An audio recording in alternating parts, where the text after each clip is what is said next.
Dear students, welcome to Yamuna's physics classes.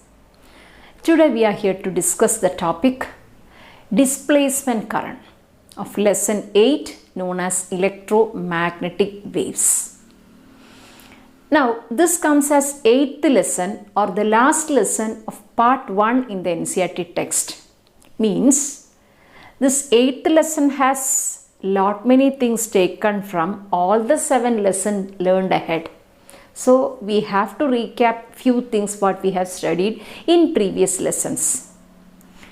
One lesson was magnetism and matter. In that lesson we have studied chapter 4, that was Ampere's circuital law. A word was Ampere's circuital law. Another one was an Oersted's experiment. In 1920, Christian Oersted gave an experiment saying that if you have a current carrying conductor, nearby you will have a magnetic field. Means a current carrying conductor can create a magnetic field in its neighborhood. So current creates an electric field, that electric field creates a magnetic field. That was the information what we get from Oersted's experiment. And then we come and when you come to electromagnetic induction, Lenz and Faraday jointly said that if you have a circular loop and if you are bringing a magnet close to it and taking it back, whenever you change the magnetic flux or whenever the magnetic field is varying, at the time there is induced current. And the equation goes like EMF is equal to minus d phi by dt. Means the electric current is produced by varying magnetic field. That was the contribution of Faraday and Lenz. And the negative sign shows that whenever there is decay, that is minus, whenever there is a reduction in flux or whenever there is variation in flux, you will get induced current. So, or EMF. So, Maxwell put it in the reverse order. He thought in the reverse manner that why can't a varying electric field create a current? So that was his thought process, and that thought process finally gave us a word known as displacement current. So let us come to what is displacement current. So let us see, displacement current is given by the equation ID noted as epsilon 0 d phi E by dt, where phi stands for flux, but if you write as phi E, it means electric flux, because you have another one phi B known as magnetic flux, again in magnetism. So phi stands for electric flux here, hence the suffix E, phi E. So let us start. We know that Ampere's circuital law is given as integral B dot dl equal to mu 0 times the total current enclosed by the loop. You can go to the video, you have a video done on Ampere's circuital law itself. So how it is, it will be very clear. So if you have time, please watch. Now here what Ampere's law was missing, something was missing, or Ampere's law could not explain certain things, and that certain things, that missing term was added, and that contribution was given by Maxwell. Hence a modified version of Ampere's circuital law is Ampere's Maxwell's law. And how that modification was done is, instead of I there, the meaning is current. Current in the sense flow of electrons. Flow of electrons means due to the conduction of electrons. So we call it by the term conduction current. But normally we have, most of the time we just think about conduction current. So we need not specify every time conduction current like that. But here we need to specify. Hence we use the term IC for I, and additionally added term was ID.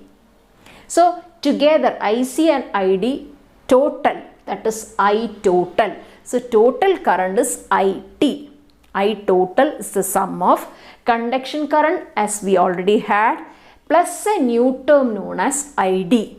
That is known as displacement current, and the equation was, we will prove it now itself, epsilon 0 d phi E by dt. D phi E means what?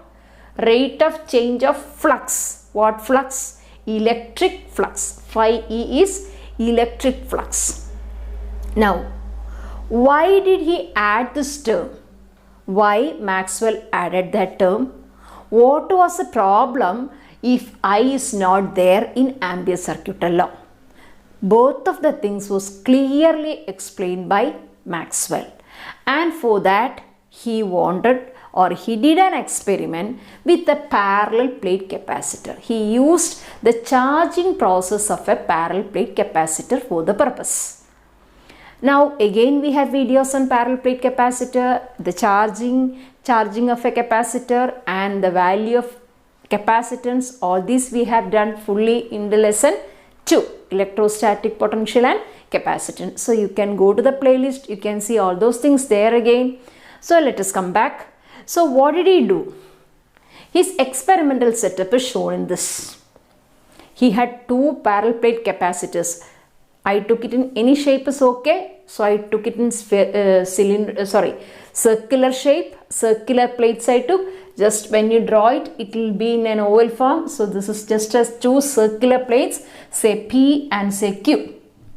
2 parallel circular plates I have taken, each having an area A. Now suppose it is connected externally through a battery. This is the positive, this is the negative. And here you have a key. This is the key for the circuit. When you close the key, now it is closed. Initially it was open, now it is closed. When it is closed, what happens? No charge. Initially, when just before closing, the 2 plates are uncharged, no charge. Once you start, cell is closed, it gets charged with the potential from the battery. So slow and slow and slow, this get positively, at the same time this get negatively. Why the reason and all you know? So this is getting positively and this is getting negative. Slowly it is increasing. So the electric field here is from positive plate to negative plate, but it is gradually increasing and increasing. And you know that once it is steady, it will be maximum positive, it will be maximum negative. But from 0 time to a maximum time, the electric field is keeping on increasing, or we will say it is a time varying electric field. As you go with time, as you proceed with time, electric field is going on increasing. So that was his experimental setup. And the failure, I will say, what was the missing term? What happened to failure of Ampere's law? So Ampere's circuit law, you took 2 loops. One, the C1 loop, the other one C2 loop. Now look at C1. It is very clear. The loop encloses a current, conduction current. Conduction current means flow of electrons results in a current known as conduction current, and that is there here for the loop C1. So here conduction current is there. But when you go well inside the parallel plates, you know, well inside the plate you have electric field and potential. But you don't have flow of electrons inside this. So inside this you don't have any conduction current. Means inside this loop is not enclosing any current. Which current? Conduction current. So here you can't put this law. This is okay here with the loop C1. So when you go to C2, it's not working. And with Kirchhoff's law also you can think junction rule. Incoming current is same as outgoing. Here the incoming is IC. Outgoing? No. Here the incoming? No. Outgoing is IC. So Kirchhoff's law also was a failure over there. At the time Maxwell thought like, why can't you do another thing here? Need not be conduction current. You can have another current over there. So he thought in that manner and he could conclude that for sure there is a current known as displacement current, and it is same as IC. Incoming IC, outgoing ID. Incoming ID, outgoing IC. Both are same. ID and IC are magnitude-wise same. So no problem. Hence solved. So how did he solve that problem? So for that, take the loop C1. Everything everybody knows. Here you don't have any flux. Here you don't have any flux and field, because for a parallel plate capacitor, if you take three regions, one well inside, the other out this side, you don't have any electric field. The field is only there well inside, whose value is sigma by epsilon 0. What is sigma? Q upon A. Q is the plate charge plus Q. This is the charge minus Q, and the area is A. So Q by A, that is sigma, divided by epsilon 0, that is the electric field only inside, not outside. So here you don't have any electric field. So no, if you don't have any electric field, no electric flux, no change in phi, no value for ID. So what is the value of I total? Only IC. Where? For the loop C1. So for loop C1, what is the total current? Only IC. Now come into the loop C2. What happens for loop C2? For loop C2, IC is for sure 0. We know that in between no conduction current. Now what about the remaining part, ID? IC is 0. Okay. What about ID? Find out ID. ID is equal to epsilon 0 d phi E by dt. Give phi E. What is the value of phi E? E times A, flux, electric flux, you know. E into A. Substituting value of E into A, you will have A and A cancels, Q by epsilon 0. Put the value of Q by epsilon 0. Epsilon 0 going out cancels the remaining dQ by dt. And what is dQ by dt? Very purely conduction current. So dQ by dt is same as IC. So here again IT is equal to ID, but ID is equal to IC. Hence proved. So it's very clear, here you don't have IC, but here you have ID, but the value magnitude of the ID is same as IC. Means what? Incoming current is same as outgoing. Incoming current is same as outgoing. Hence no problem with Kirchhoff's law, no problem with Ampere's circuit law. So Maxwell was very simply, he could explain all these contradictions, and moreover he said that if you have a varying electric field here, he placed a compass needle well inside the parallel plates and he shows deflection. So he could conclude that this varying electric field, whenever it is varying, once it is steady, no deflection. When it is varying, when it is keeping on charging, at the time in between the plates you will have compass needle getting deflected. Means at the time here you have magnetic field. And what will be the magnetic field direction? It's very clear.